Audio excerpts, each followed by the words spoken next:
dan harta benda mereka disita, dan banyak sinagoge dihancurkan atau diubah menjadi masjid.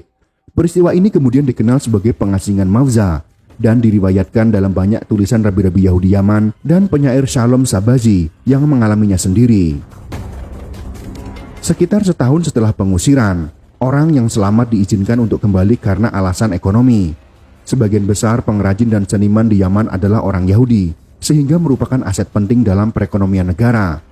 Namun mereka tidak diperbolehkan untuk kembali ke kampung halaman mereka dan menemukan bahwa sebagian besar artikel agami mereka telah dihancurkan.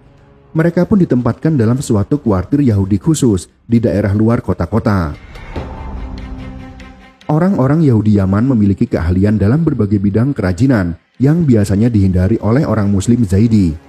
Keahlian menempa perak, pandai besi, perbaikan senjata dan alat-alat, pertenunan, pengrajin keramik, pertukangan batu, pertukangan kayu, pembuatan sepatu, dan menjahit adalah pekerjaan yang secara eksklusif dilakukan oleh orang-orang Yahudi. Pembagian kerja ini menciptakan semacam perjanjian berdasarkan ketergantungan ekonomi dan sosial satu sama lain antara penduduk Muslim Zaidi dan orang-orang Yahudi Yaman. Orang Muslim memproduksi dan memasok makanan, sedangkan orang-orang Yahudi memasok semua produk dan jasa yang diperlukan oleh petani Yaman. Selama abad ke-18, orang Yahudi Yaman memperoleh jeda singkat dari status mereka sebagai warga negara kelas 2 ketika Imamik berkuasa. Yaman mengalami kebangkitan kehidupan Yahudi, sinagoge-sinagoge dibangun kembali, dan sejumlah orang Yahudi menduduki jabatan tinggi. Salah satunya adalah Rabbi Shalom ben Aharon yang bertanggung jawab untuk pencetakan uang untuk kas kerajaan. Ketika kaum Imamik kehilangan kekuasaan pada abad ke-19, orang-orang Yahudi kembali mengalami penganiayaan.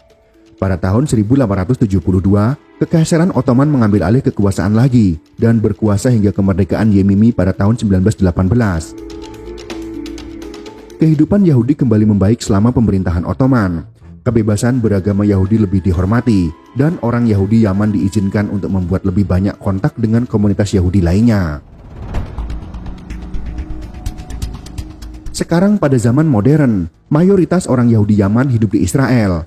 Sejumlah orang Yahudi Yaman tidak ikut pergi pada waktu dilakukan operasi Magic Carpet karena banyak yang tidak ingin meninggalkan keluarga mereka yang sakit atau sudah tua. Gelombang emigrasi berikutnya terjadi pada tahun 1959 dengan sekitar 3.000 orang Yahudi Yaman pindah ke Israel dan banyak juga yang pindah ke Amerika Serikat dan Britania Raya. Orang Yahudi yang tertinggal dilarang berimigrasi dan dilarang menghubungi kerabat mereka di luar negeri. Mereka diisolasi dan disebar di seluruh daerah pegunungan Yaman Utara dan menderita kekurangan makanan, pakaian, maupun obat-obatan, serta tidak memiliki peralatan agamawi. Akibatnya sejumlah orang Yahudi masuk ke dalam agama Islam.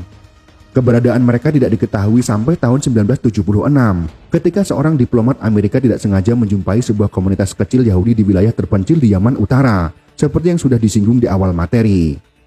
Dalam waktu singkat setelahnya, organisasi-organisasi Yahudi diizinkan untuk melakukan perjalanan secara terbuka di Yaman, mendistribusikan buku-buku dan materi bahasa Ibrani.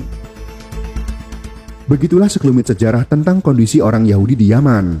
Karena sejarah penindasan yang panjang, akhirnya seluruh populasinya meninggalkan Yaman dan sebagian besar sekarang bermukim di Israel. Bahkan di kota Gedera Israel, lebih dari 50% penduduknya adalah Yahudi yang berasal dari Yaman. Semoga materi kali ini bisa bermanfaat untuk kita semua. Jika kalian suka dengan video ini, silahkan berikan jempol ke atas. Dan jika kalian menganggap video ini bermanfaat, maka bagikanlah untuk teman-teman Anda yang lain. Terima kasih sudah menonton.